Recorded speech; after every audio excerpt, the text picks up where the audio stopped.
Assalamualaikum warahmatullahi wabarakatuh. Jumpa lagi kita berjumpa dengan saya Arif Rautomo atau Arif RH dalam rekaman video iseng Reborn. Cia.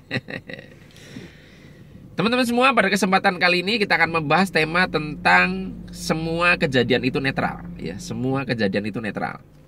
Jika Anda melihat video-video saya dari sejak awal, saya sudah membahas bahwa ada keterhubungan antara rasa dengan realita, antara emosi yang kita akses dengan peristiwa yang terjadi dalam hidup. Karena emosi kita membuat kita memancarkan satu getaran tertentu ke alam semesta sehingga direspon dan menjadi sebuah peristiwa dalam hidup kita. Nah, hubungannya dengan materi kita apa?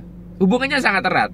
Kita tentunya berharap supaya peristiwa-peristiwa yang kita alami lebih banyak mendekat pada peristiwa-peristiwa yang oke, yang lebih memberuntungkan dan lebih membahagiakan, gitu kan? Nah, otomatis kita perlu punya PR untuk bagaimana mengelola rasa, mengelola diri kita supaya lebih banyak mengakses perasaan-perasaan yang lebih memberdayakan diri kita. Nah, banyak orang kenapa kesulitan mengakses perasaan-perasaan yang baik atau mereka lebih dominan mengakses perasaan yang buruk, itu disebabkan karena mereka berpikir bahwa yang namanya rasa itu disebabkan langsung oleh sebuah realita yang terjadi dalam hidup mereka. Ya. Dalam video kali ini saya akan menunjukkan beberapa contoh bahwa sebetulnya ada satu jembatan penghubung antara kejadian dengan emosi yang kita akses. Ada perantara di tengah ini. Nah, di tengah ini yang saya sebut sebagai memberikan arti atau makna atas kejadian. Jadi kejadian, kita membuat arti, barulah di sini muncul emosi atau rasa. Barulah nanti ada getaran tertentu lalu ke alam semesta gitu ya. Nah, saya kasih contoh sederhana. Misalnya Anda satu kosan dengan teman Anda. Nah, di halaman kos itu ada beberapa tumbuhan, ada halaman yang cukup luas. Suatu pagi habis sholat subuh, Anda bangun, Anda melihat ada plastik kresek di depan halaman itu, ada buka. Ternyata isinya adalah satu plastik tai sapi tai sapi fresh from the oven, masih hangat ya. Pokoknya masih mungkin barusan nadain dari pantat sapi ya. Barusan keluar hangat langsung diantar kepada Anda, delivery ya. Nah, bisa saja reaksi Anda saat itu jengkel sekali ya. Pagi-pagi nemu tai sapi banyak di halaman rumah Anda. Asem ini, sontolo ya, siapa yang mengirimkan tai sapi ini? Wah, Anda mengakses emosi marah misalnya. Dari kejadian itu kita bisa lihat peristiwa, terus Anda berpikir emosi. Jadi, saya marah karena tai sapi ini, begitu kan? Nah, teman Anda keluar. Ya, atau saya, Rip, kenapa kamu pagi-pagi marah-marah misalnya? Ya, contohnya misalnya yang menemui tai sapi itu saya gitu, yang marah saya, biar gampang. Ini loh, ada yang buang tai sapi ke halaman rumah kita. Makanya saya marah gitu. Terus teman saya lihat, wah, ini anugerah, ini adalah sebuah berkah. Pagi-pagi kita malah gak repot. Loh, emang kenapa? Loh, kita kan halamannya ini butuh pupuk beberapa hari dan kita uangnya sudah gak punya uang untuk beli pupuk. Dan ini kita malah dikasih pupuk organik. Ayo kita langsung pupuk ini tanaman-tanaman di sini. Teman saya begitu bahagia melihat tai sapi itu, sementara saya marah. Kejadiannya sama, nemu tai sapi yang sama, di halaman yang sama, di rumah yang sama. Tetapi ketika sudah diberikan arti yang berbeda, emosinya jadi berbeda. Anda nangkap maksud saya? Jadi, sesuai dengan judul ini, kejadian itu netral. Kitalah yang memberi arti atas peristiwa, sehingga dari arti itulah kita mengakses sebuah emosi tertentu. Saya kasih contoh lagi. Misalnya Anda tertinggal misalnya Anda mau naik pesawat kemudian kejebak kemacetan. Nah, secara teknis, secara hitungan matematis jelas Anda akan tertinggal. Anda ya udahlah, tertinggal nggak apa-apa. Sampai bandara, Anda nanya ke counter check-in, ternyata masih dibuka karena pesawatnya ternyata ditunda, delay sampai 5 jam. Wah, dah senang sekali, alhamdulillah, gitu kan? Sujud syukur mungkin. Nah, bagi Anda, delay pesawat 5 jam, pesawat keberangkatannya ditunda 5 jam adalah sebuah hadiah. Anda merasa itu sebuah keberuntungan. Tapi Anda pernah berpikir nggak bahwa mungkin ada penumpang lain yang satu pesawat dengan Anda, naik pesawat yang sama dengan Anda, dengan ditundanya keberangkatan itu mengakibatkan dia rugi puluhan miliar karena dia kehilangan sebuah peluang bisnis yang harus dia hadiri tepat waktu. Kejadiannya sama, pesawat yang sama, di bandara yang sama. Bagi Anda itu sebuah keberuntungan, hadiah, anugerah. Sementara bagi orang lain mungkin sebuah musibah, sebuah kesialan. Maka itu saya tegaskan bahwa semua kejadian dalam hidup kita itu sebenarnya netral. Arti itu dibuat oleh masing-masing individu. Dan setiap individu akan membuat arti sesuai dengan kepentingannya masing-masing.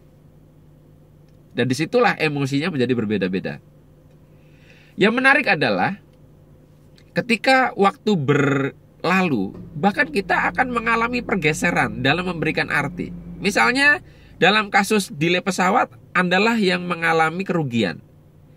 Ya, setelah 5 tahun berlalu, ya, misalnya peluang bisnis yang tidak sempat Anda ambil karena Anda tertinggal acara bisnis itu karena pesawat Anda ditunda 5 jam, ternyata diambil oleh teman Anda dan 5 tahun kemudian si teman Anda ini kontak Anda. Ternyata dia ketipu puluhan miliar. Ternyata bisnis itu bisnis abal-abal, ternyata dia ditipu, dia dikhianati oleh partner yang menawarkan bisnis itu. Pada saat itu saya yakin Anda akan sujud syukur. Ya ampun, ya Allah, ya Tuhan, terima kasih waktu itu pesawatnya delay 5 jam sehingga saya tidak sempat mengambil peluang bisnis itu. Lihat, emosi Anda sudah berubah. Nah, kita seringkali dibenturkan realita, ya, dinasehati oleh kehidupan bahwa kadang makna yang kita buat sekarang jelek, kadang menguntungkan kita suatu saat.